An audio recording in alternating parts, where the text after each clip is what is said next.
Olá, amigos da Folha do Norte na Web. Tudo bem com vocês? Que bom estarmos juntos novamente. O programa de hoje vamos conversar com a professora da UEMP, do curso de enfermagem, Ana Lúcia de Grande.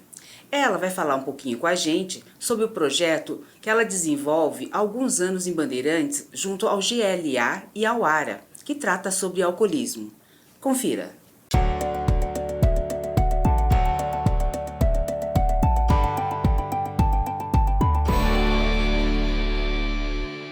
Olá, amigos da Folha do Norte na Web. Hoje estamos aqui com a professora Ana Lúcia de Grande. Ela que é professora da disciplina de Enfermagem, Saúde Mental e Psiquiatria. Nós vamos falar sobre alcoolismo e algumas outras substâncias psicoativas.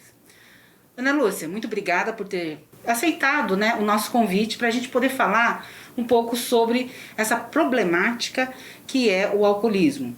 Porém, a gente sabe que a Universidade Estadual do Norte do Paraná, a UEMP, o curso de enfermagem, especificamente a sua disciplina, vem realizando um projeto ao longo dos anos. Você poderia falar para a gente sobre esse projeto? Tudo bem, Márcia? Eu que agradeço a oportunidade de estar aqui e poder divulgar essa atividade. O projeto ele nasceu por interesse dos usuários de álcool que fazem parte de um grupo aqui de Bandeirantes chamado Associação de Recuperação do Alcoólatra.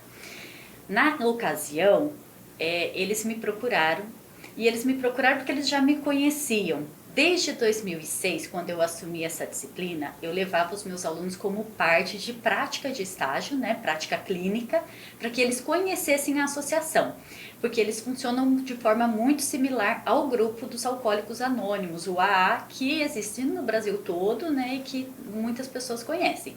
Então eles me procuraram naquela ocasião, por já me conhecer das práticas, para que eu ajudasse eles a desenvolver alguma atividade que auxiliasse as pessoas, que chamassem mais pessoas para o grupo, e assim nasceu o projeto. Então o projeto ele iniciou em 2011 e a gente escolheu a técnica da psicoeducação para trabalhar com eles. Então a gente planejava atividades relacionadas ao álcool e a gente desenvolve isso uma vez por mês, sempre após as reuniões deles, porque as reuniões de um grupo de autoajuda, elas não podem sofrer interferência de nenhuma formação, de nenhum profissional, de nenhum técnico.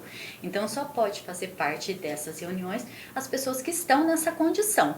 Não era o nosso caso. Então nós assistimos às reuniões com eles e após a reunião deles a gente desenvolve a atividade, sempre uma vez por mês. As reuniões deles acontecem nas sextas-feiras, que é assim o dia estratégico, porque vem o final de semana, Então eles fazem as reuniões toda sexta-feira às 8 da noite. Eles têm uma sede própria e aí uma vez por mês, depois dessas reuniões, a gente faz as nossas atividades. Que tipo de atividades seriam essas, Ana Lúcia? Olha, já aconteceram vários tipos de atividades, até atividades mais festivas, Geralmente, eles indicam um tema para nós, do que eles estão sentindo necessidade, o que eles gostariam de conhecer mais, e aí a gente faz a educação, Então é um planejamento de uma atividade de educação a respeito daquele assunto, voltado para esse lado emocional do alcoolismo. Então a gente já teve atividade relacionada à família, às recaídas, por que recai, a internação, porque que muitas das internações relacionadas ao álcool, ao uso de substâncias acontecem dentro de hospital psiquiátrico, que era uma dúvida. Então, atividades relacionadas a esses assuntos. Ana Lúcia, agora me explica uma coisa, assim, agora de outra forma mais pontual, o alcoolismo, O que é o alcoolismo? Para a saúde, ele é uma doença, A gente caracteriza ele como uma doença, a gente ouve muito como um problema de saúde pública, porque realmente a gente tem aí em torno de 30%, quase 30% da população que faz algum tipo de uso. Quando a gente fala assim que faz algum tipo de uso, é porque eu tenho aquela pessoa que bebe e não tem problema nenhum, e eu tenho aquela pessoa que bebe e que desenvolve algum problema. Esse problema, ele pode ser um problema emocional, ou ele pode ser até um problema físico, porque assim a gente tem os casos de cirrose, por exemplo. né? É um problema físico, né? Orgânico, desenvolvido a partir do uso de álcool. Então eu tenho diversos tipos de uso. O que a OMS ela padroniza? A gente tem, nenhum tipo de uso, ele é benéfico. Então, se a gente perguntar assim, o tanto que eu posso beber que não faz mal? Zero. Né? Sempre eu terei algum prejuízo, porque é uma substância que faz uma alteração a nível do sistema nervoso central. Então, qual é o uso indicado? Zero. Não deveria beber nada. Né? Porém, a gente tem os critérios que a gente utiliza da CID-10, né, que é o Código Internacional de Doenças, que traz as características diagnósticas, que quem dá o diagnóstico é o médico. Então, o melhor profissional para fazer esse diagnóstico é o médico psiquiatra, porque é uma patologia, digamos assim, né, um transtorno que está dentro da classe dos transtornos psiquiátricos, tá? O uso de álcool. Lá nós temos alguns critérios que vão dizer se essa pessoa está ou não com problemas, digamos assim, nesse uso, né? Porque aí a gente tem o uso nocivo até a dependência. Então, assim, a dependência, né? O que caracteriza esse problema? Se essa pessoa bebe só no final de semana, mas quando ela diminui o uso, né? Ou ela suspende, porque eu não preciso reduzir, eliminar o uso, zerar, mas só com a diminuição dele eu apresento sinais de tolerância e de abstinência, então isso caracteriza que eu estou dependente. Com relação a esse período, o projeto vem aí, né, sendo aplicado já ao longo dos anos, né, e a gente estava comentando anteriormente que ele, por causa da pandemia, houve algumas modificações. Né? Você poderia me explicar sobre essas modificações, essas alterações? Então, em março de 2020, né, tudo fechou, né? Então, a gente aí foi decretada a pandemia da Covid e tudo foi fechado, inclusive as aulas, né? A universidade fechou, as aulas foram suspensas, se tornaram remotas e todas as atividades de extensão que nós desenvolvíamos, ela também não pôde mais ser desenvolvida. E aí os alunos deram a ideia de criar redes sociais. Então, nós temos uma página no Facebook, uma no Instagram, onde a gente começou a produzir esses conteúdos e publicar. Isso foi muito interessante, porque, assim, por mais que a gente não conseguiu atingir todas as pessoas por conta justamente da dificuldade com a tecnologia, mas a gente expandiu, né? Inclusive para além do município. Então, nós temos seguidores que não são daqui, né? Então, a gente começou a produzir conteúdo e divulgar nas redes. Então, isso assim, foi mantido durante um tempo.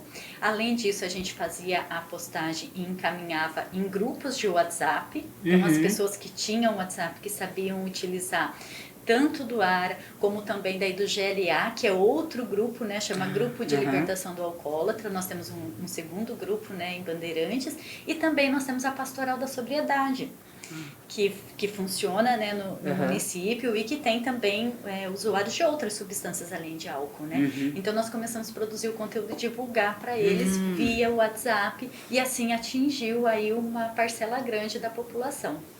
Ana Lúcia, com relação, a gente estava conversando também antes sobre um novo projeto. Bom, eu trabalho então nessa temática aí de drogas e de prevenção já há um bom tempo, né? Esse projeto que ele vai se iniciar agora a partir de março, ele vem de um edital, de um programa da SET, né, da Secretaria de Ensino Superior e Tecnologia, que chama Universidade Sem Fronteiras. Ele foi lançado em 2009. Lá em 2009 eu já tive uma versão dele, né, de prevenção de uso de drogas. Eu desenvolvia com crianças em escolas, né. E aí agora em 2018 houve um novo edital que eu concorri e ganhei, 2018, 2019. Porém, ele era para iniciar justamente quando começou a pandemia. Então, fechou-se tudo, ficou congelado, ele está retornando agora, tá? De onde vem, né, então, esse projeto? Eu já fiz algumas outras pesquisas menores com os estudantes da universidade, né, então os universitários. E também nós temos um levantamento nacional que foi feito há alguns anos, né, a respeito de uso, né, de substâncias em universidades, e a gente tem assim que o público jovem, de fato, é um público que utiliza, né, muitas substâncias, principalmente o álcool. Então eu sempre tive a intenção de ter um núcleo de apoio dentro da universidade, né, para fazer isso.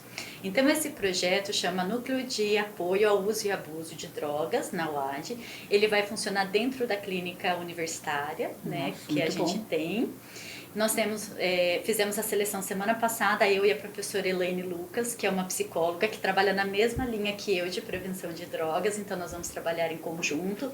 Aí nós temos outros professores juntos, né? Nós temos uma socióloga, a professora Cristiane Schell, mais uma enfermeira, a professora Marla, uma farmacêutica, a professora Simone, então assim, é uma equipe. E temos mais uma psicóloga, que é a professora Roberta. Então todo mundo vai trabalhar em conjunto, mas nós selecionamos um psicólogo que vai atuar junto com 4 alunos bolsistas. Voluntários é sempre assim, o quantos quiserem, né? Eu não faço distinção, porque quando o aluno ele tem interesse, eu acho que ele tem que vir. O limite é sempre a questão da bolsa, porque a gente sempre tem limites. Sim, né? Correto. Então era o que o edital previa. Então a ideia dele é ter esse núcleo dentro da universidade, em que esse profissional poderá fazer atendimentos caso o aluno queira, né? A gente ainda vai agendar, mas esse profissional ele vai transitar entre o campus de Cornélio, Bandeirantes e Jacarezinho, que é onde nós temos a UEMP. E para além disso, junto com os alunos, nós vamos fazer as atividades de prevenção. Aí as atividades de prevenção, tanto dentro da universidade, como para alunos de 3º ano do ensino médio. E a ideia é pegar esse público que está saindo da escola e vindo para a universidade, né? Porque assim, Márcia, uma das coisas que a gente tem observado muito é que existe um tipo de uso que a gente chama de comportamento binge. Binge, ele é uma palavra em inglês e a gente traduz ele como farra. Né? A gente também vê comportamento binge em transtorno alimentar, quando a gente fala de compulsão alimentar. Mas a gente utiliza muito no uso de álcool, que é quando a pessoa ela utiliza uma quantidade muito grande de álcool num curto espaço de tempo. E aí, às vezes, a gente pensa assim que isso é muita bebida e, na verdade, não, se a gente pensar bem, não é muita bebida. Porque o comportamento binge, ele caracteriza 5 ou mais doses para homens ou 4 ou mais doses para mulheres, num intervalo de 2 horas. E aí, se a gente vê assim que a gente tem um monte de festa open bar aqui na região, principalmente relacionado a essa população, né, jovem da universidade, eles acabam consumindo muito mais do que isso no período de 2 horas. Sim, isso é verdade. Então, isso é um comportamento de muito risco para a saúde. E eles, às vezes, ou não conhecem, ou não veem aquilo como comportamento de risco, né? Então a gente gostaria de fazer esse tipo de orientação, não só para esse comportamento, né? Para além disso também.